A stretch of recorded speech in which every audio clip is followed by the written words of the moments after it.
All right, guys, I got the new Sherpa rack for the 5th Gen 4Runner. I'm gonna be doing an install video real quick, so I'm gonna get the stuff out of this box real quick. This is which one is this? The Crestone.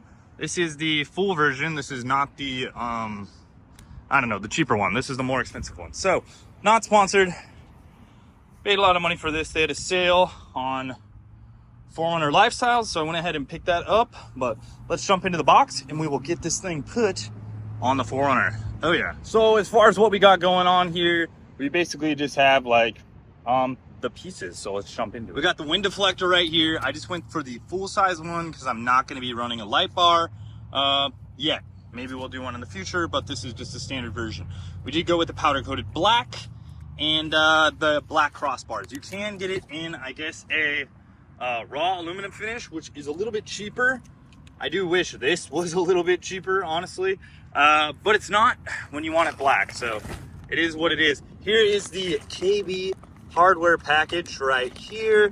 Then we have the what looks like the angled mounts right there, and we got more of the mounts. And then most important, we're gonna pop into the instructions here because I don't know, I want to do it once, do it right.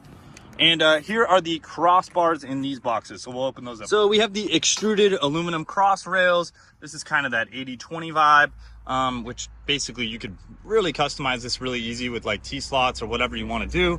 This stuff is really cool. You can do a lot of stuff with it. It's different than like, you know, your kind of standard roof rack, if you will. So this is our Porsche Macan Turbo.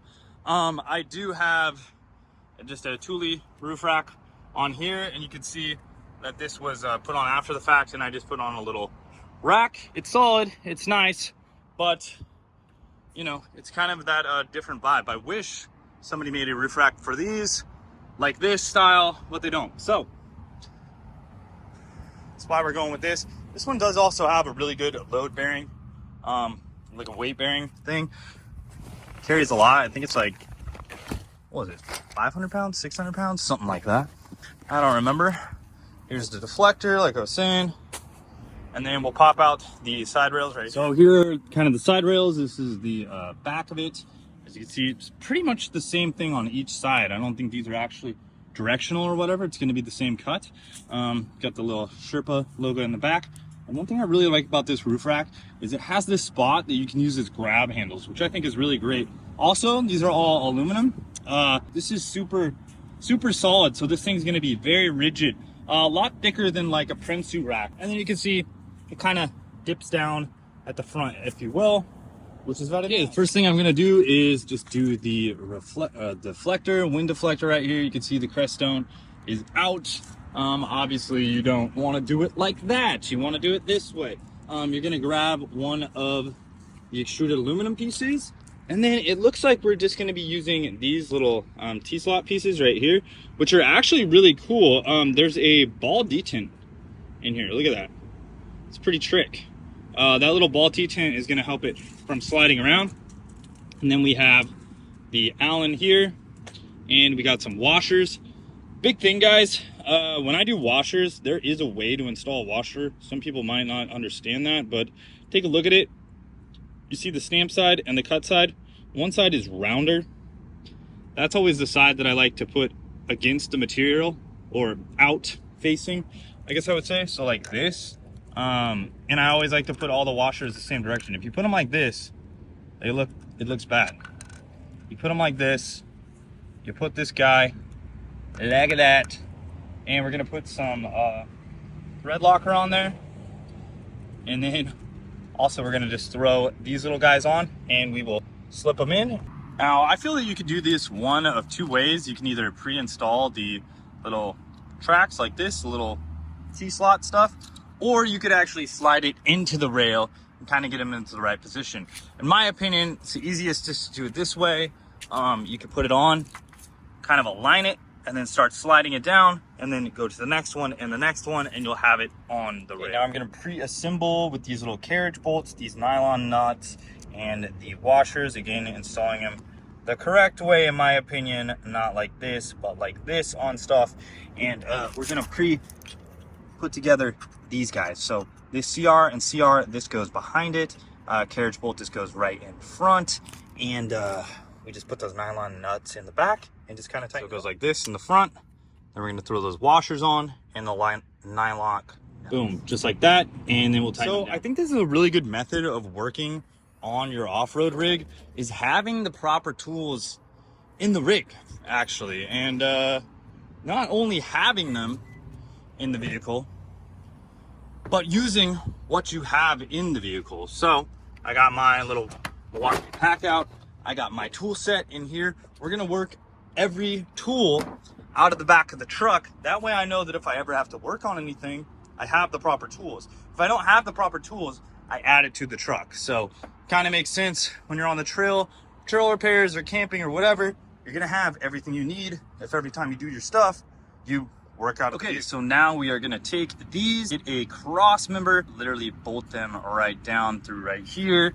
Gonna grab another couple of these guys right here. Looks like we need 4 of them, I guess, right there. And then we are gonna grab bolts. It looked like we were gonna use these ones right here, assuming we're gonna use these washers as well. So I'll have to find those. We got one more of those somewhere. Okay, all right, grabbing another extruded aluminum piece. We're gonna take the T-nuts and just throw them down in here. Throw that guy right on there. All right, after we got all those, we got these ones, the CR Crestone rears, and we got the CRMs, the Crestone middles, to this guy right here. So these are kind of gonna go, you know, on those little areas or whatever. Now I'm up on the roof. I got this little guy, I just kind of popped it off. You can see kind of the factory little connector or whatever. We also have that back here. We're gonna take these off. They look like 10 millimeters. So we'll pop those out, and then we are gonna get the new mount and the new middle bracket onto the car. Show it, but it's like a nice little thing so you don't over torque. 22 inch-pounds is what you want to do this to, and you'll see kind of the holes are drilled in a certain sort of way. There is a thinner area and then a larger area. The thinner area is going to go towards the inside of the car, so like this, towards the inside of the sunroof, if you will. These brackets. All right, now that they got the bracket off, you just literally do this. You can see that it drops on. Holes are right there. We're gonna get the proper bolts and washers for this, but yeah, it's just gonna go on right like that, and then we can start installing side rails. For the roof mounts in particular, these guys right here, we're going to grab up the M8 bolts, which are these guys right here, and we are going to get the M8 washers. You can see that these are bonded with the rubber, so it's going to make a nice seal. We're going to crush these until they're basically flat. So right now they are kind of they're convex, I guess. We want them to be flat and not concaved. If they're concaved, it would look like kind of like this upside down, but the same sort of thing where it's whoop, like a smiley face. Right now it's a sad face. We want to flatten that out. Okay, so I'm doing the back one as well. 13 mil on these guys on the 8, and this is the Crestone R on the rear. 22 inch-pounds on these. Get them tightened up, get that rail on. Okay, we're going ahead and putting this on right here with the poly nut and that whole deal. Went ahead and did the front bracket right here, which just sets right down on there. I do have to adjust the levels. That's why I didn't really tighten this stuff up too much, but we're gonna get this right down in there, loosen these up, kind of get it all solid. Went ahead and just kind of put this right in the center, made sure that the middle is right there in the center, because what you're gonna kind of look at is your overall sort of body line here when you do the whole rack, and you want to make sure that you like how the body line lines up. So yeah, we're gonna go ahead and adjust this little thing down to sit in the rail nice and flat, and then I'm going to move on to the front fairing. All right, so there was quite a bit of playing around with this one because this is a floating rail, but you want to make sure that it's tight. Like when you're lifting up, it's not going anywhere. You hopefully don't hear any rattle. There's a little bit of rattle because we don't have this thing super solid yet, but dude, this thing already, I literally just have the side rails in. The rigidity is really going to come from these extruded pieces once we put them all in. But wow, this thing is absolutely solid, which is sick. Even in the front, like this, like I said, this is that floating piece. This isn't even bolted down here. Super solid and super rigid. I could shake the whole truck already. So now we're gonna go ahead and put the wind deflector in real quick. That one's just 2 screws on each side, should be pretty simple. And then we gotta kind of adjust that pivot piece again But yeah, I'm loving the way this thing's coming together. The quality on this is amazing. So here's the wind deflector up in the front. Just went ahead and installed those two. Pretty straightforward, kind of gonna get it level. But I just went and kind of lined up this edge right here with the corner, and we're gonna leave it like that. Trying not to have that bar, that crossbar in the middle really resting on the car, because it might make a little bit of squeaking. So put it up a little above that, but it's looking good. Rest of the rails, this thing feels really good, even with like a support there and only the support here. This thing is still very solid. Obviously when we put it in, like when we're close to the mount, it's super good. So this is gonna get very rigid. So now all we gotta do is just use these little threaded pieces right here, throw those little screws in, tighten it up. We're just gonna put them on the outside. I have a couple accessories that will mount at the end of the video, some cool stuff that are gonna get on the roof, a Rome case and some max tracks. So I'll show you kind of how those mount up. But overall, man, I am really liking this construction. Really easy to put together. You know, get your Milwaukee with your little Allen on there, you're good to go. You'll speed everything up. And 4-inch aluminum is absolutely sick. These little standoffs right here, the washers, the hardware, it's all stainless right here. This is just regular Allen quarter 20 or whatever. But I mean, dude, everything is just such high quality. This thing does not move. It literally moves a whole damn truck. It's super solid. The mounts, so it has like basically 4 solid mounts to the roof. These ones are great. Also, look at that. Just so, like, for instance, a Prinsu rack will actually go like off of the basic side plate, and then they'll bend the bottom here and then kind of like make a mount, and that can actually squash, if you will.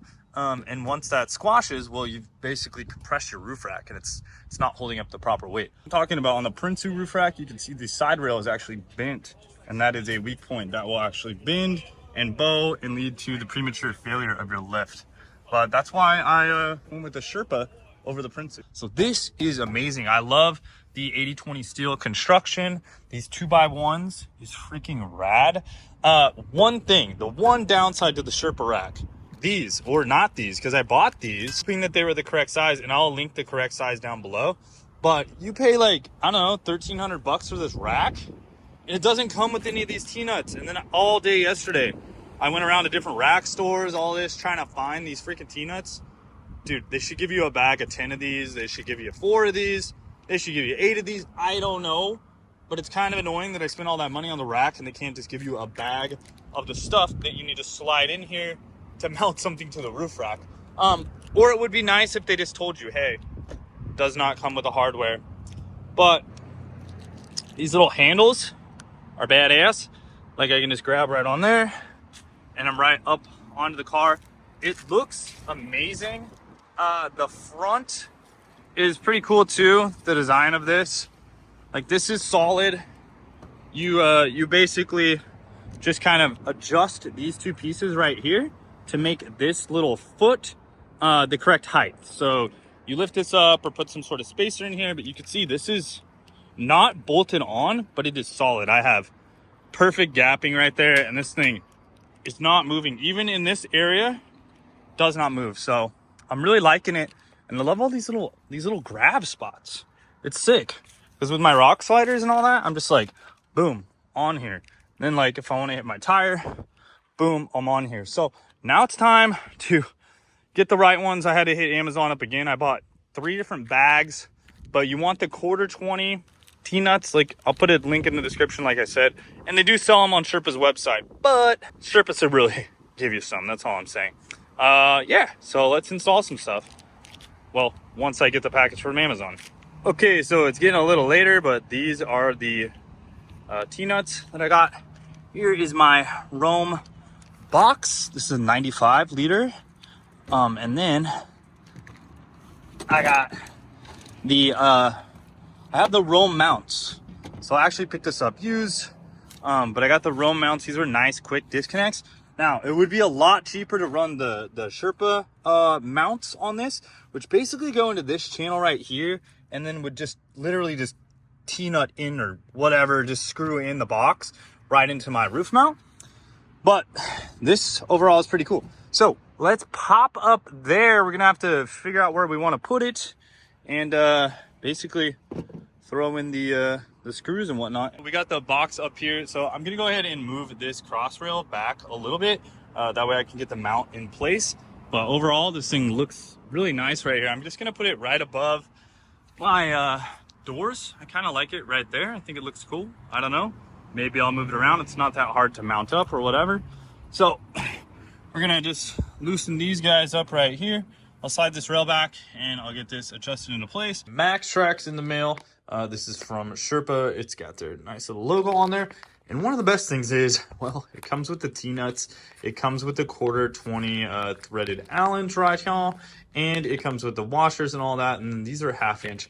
Unfortunately, when you buy their rack, it doesn't come with these. It really should come with a bag of this hardware, in my opinion, for whatever you want to mount up. But let's go ahead and get these Max Tracks mounted on the vehicle.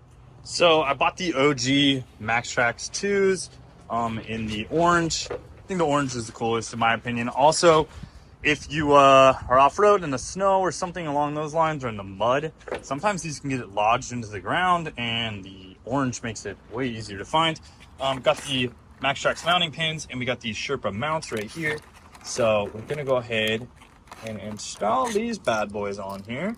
A little lock and nut on there, which is nice. So let's go ahead and put these on.